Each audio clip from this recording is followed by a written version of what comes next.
Saiba agora quem são os 3 homens da Bíblia que nunca morreram. Número 1, Elias. Em um período difícil para Israel, Deus chamou Elias. Nesse momento, Acabe reinava como um dos piores monarcas de Israel. Elias, um notável profeta de Gileade, na região transjordana, é destacado no livro dos Reis, que dedica mais atenção à sua vida do que a muitos reis. Embora não exista um livro exclusivo sobre ele, seu confronto com os profetas de Baal no Monte Carmelo o tornou amplamente reconhecido. Ao contrário de Acabe, Elias não estava vinculado ao poder político ou à família real. Sua habilidade de proclamar a verdade aos líderes sem se corromper fez dele uma figura audaciosa. Elias representava um reino com propósitos distintos, não importando quem estivesse no poder. Embora tenha alcançado feitos notáveis, como sua partida iminente sem enfrentar a morte, sua história estava longe do fim. Deus, sem especificar como, informou a Elias sobre sua partida. Essa revelação também foi compartilhada com os filhos dos profetas e Eliseu, seu sucessor escolhido por Deus, conforme detalhado em 2 Reis capítulo 2 versículo 1 e 12. No último dia de Elias na terra, enquanto ele e Eliseu se dirigiam a Gilgal, o Senhor o levou em um redemoinho, ou seja, num momento ventoso e arrebatador. Elias estava prestes a ser levado por Deus e desaparecer da terra. Deus não apenas informou a Elias sobre esse evento iminente, mas também especificou onde isso aconteceria.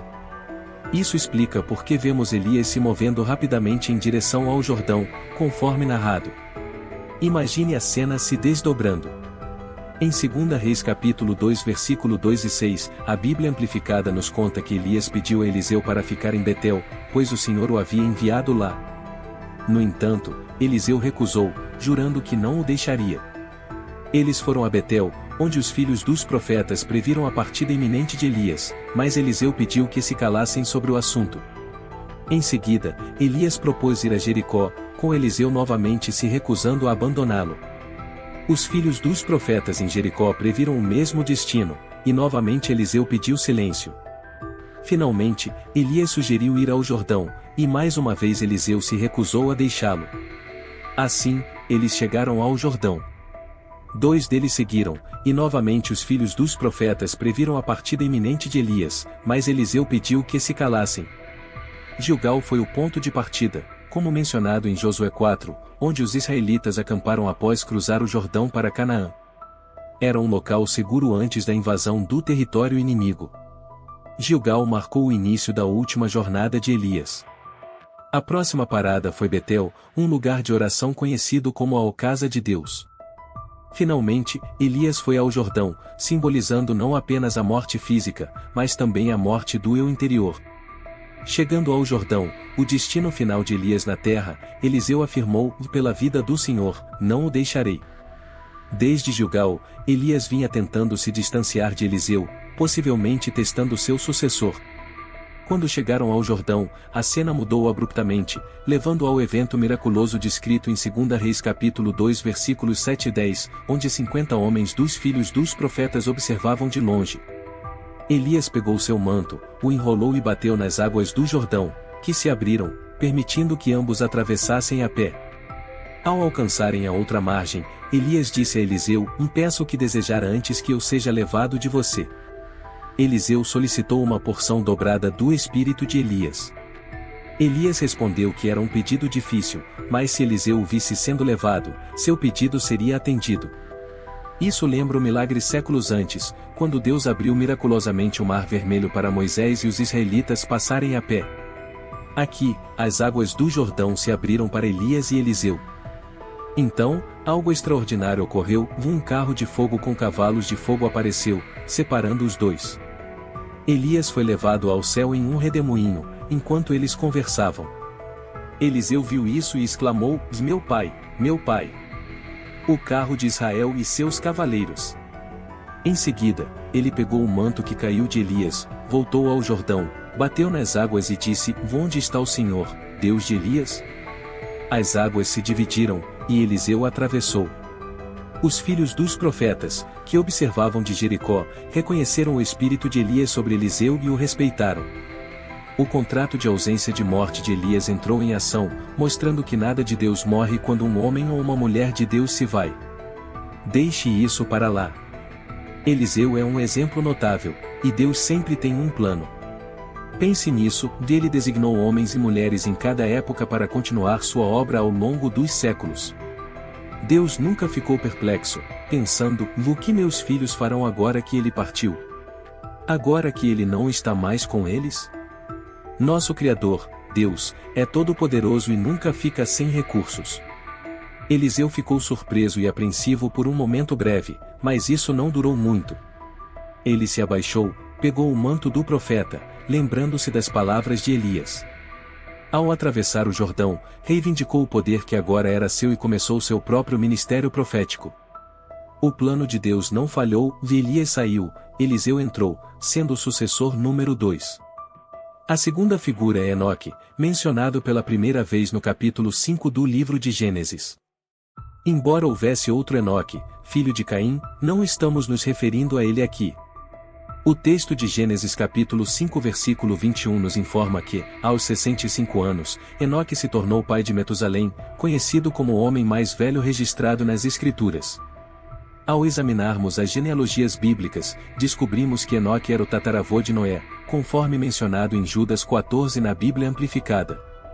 Enoque, na 7ª geração desde Adão, profetizou sobre essas pessoas, declarando, olhem, o Senhor veio com miríades de seus santos. Judas destaca que Enoque alertou sobre o iminente juízo do Senhor. Em um período de decadência moral nos dias de Noé, Enoque andou com Deus e falou do julgamento que se aproximava, quando muitos de seus contemporâneos estavam preocupados apenas com seus registros genealógicos. Enoque destaca-se como um exemplo notável. Apesar de sua breve descrição, sua vida fala volumes sobre sua comunhão pura com Deus, traduzindo sua caminhada de maneira marcante. Seu testemunho continua a inspirar gerações, ensinando-nos a viver para uma audiência de a buscar apaixonadamente uma comunhão íntima com Deus, com a certeza de que, ao fazê-lo, experimentaremos Deus em uma dimensão renovada. O relato de Gênesis capítulo 5 versículo 18 e 24 na Bíblia Amplificada conta que Enoque nasceu quando Jared tinha 162 anos. Jared viveu por 800 anos após o nascimento de Enoque. Durante esse tempo, teve outros filhos e filhas, vindo a falecer aos 962 anos de idade. Quando Enoque atingiu os 65 anos, tornou-se pai de Metusalém. Enoque manteve uma comunhão constante com Deus ao longo de 300 anos após o nascimento de Metusalém, sendo abençoado com mais filhos e filhas. A vida de Enoque totalizou 365 anos. Enoque escolheu viver em reverência, temor e obediência a Deus, caminhando com ele de maneira tão próxima que, aos olhos dos homens, ele desapareceu, pois Deus o levou para casa consigo. Esse evento é o primeiro registro de um arrebatamento, sugerindo que a comunhão de Enoque com Deus foi tão intensa que sua presença simplesmente o envolveu e ele foi levado. O livro de Hebreus destaca homens que este mundo não era digno, mencionando que Enoque, pela fé, agradou a Deus e foi arrebatado, escapando da morte. Antes de ser levado ao céu, Enoque recebeu o testemunho de que andava com Deus e o agradava. A fé é essencial para se relacionar com Deus, pois quem se aproxima dele deve crer que ele existe e recompensa aqueles que o buscam com diligência.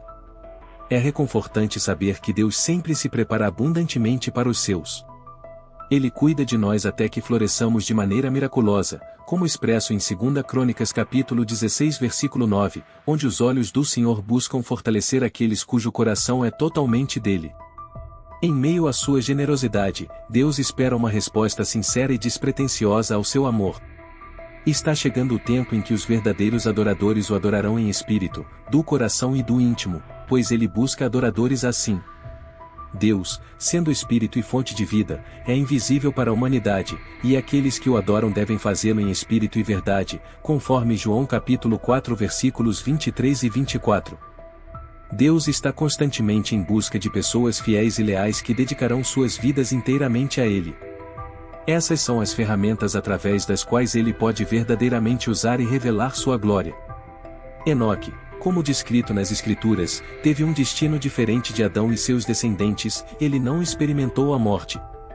Enoque é citado como um exemplo do arrebatamento no Novo Testamento. Uma das razões para enfatizar a história de Enoque é ressaltar a verdade das Escrituras, há uma redenção final para todos nós que confiamos no Senhor. Embora a maioria dos crentes enfrente a morte física, o exemplo de Enoque oferece a esperança de que, no final, venceremos sobre a morte. O terceiro ponto aborda os cristãos nos tempos finais, uma realidade que ainda não se concretizou. Embora não conheçamos o exato momento da volta de Jesus, sabemos que muitos de nós, se não todos, enfrentarão a morte. Os cristãos nos tempos finais experimentarão um evento chamado arrebatamento.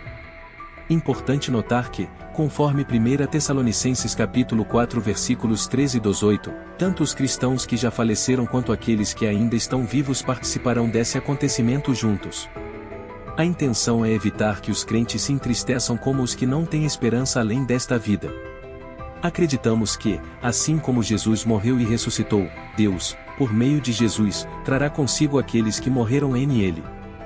Em relação ao arrebatamento, tanto aqueles que já faleceram quanto os vivos serão reunidos quando o Senhor descer do céu com grande clamor, voz de arcanjo e trombeta de Deus.